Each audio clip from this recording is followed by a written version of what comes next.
Hello mga kalugo, siyempre, kiss muna tayo sa ating minamahal. Siyempre, magdadasal muna tayo bago lumabas. Isa rin kasi sa pampaswerte sa negosyo yan. Maway pa nga ang aking bayaw dyan, oh. At may first customer na nga tayo. Siyempre, tatakalan natin siya ng pangmalupit. Malupit talaga.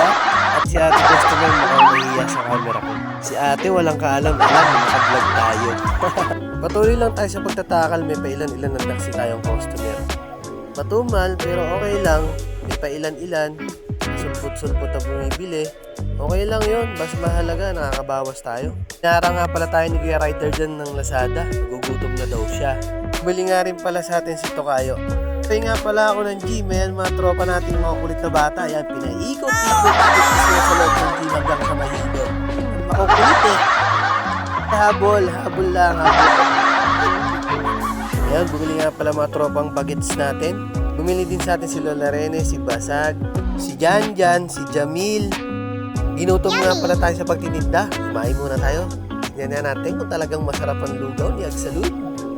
Mga kalugaw, tara, kain tayo.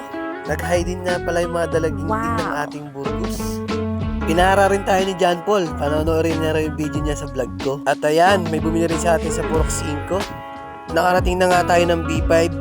Andito nga pala yung masusugid natin mga customer sa B5 na to.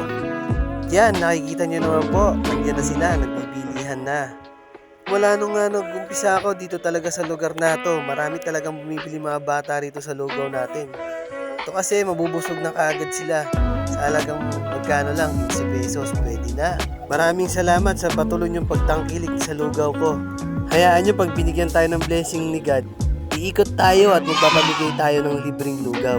Muli na naman po bubili sa atin ang Chinita Girl ng P5. Maraming salamat sa panonood po. Thank you for watching.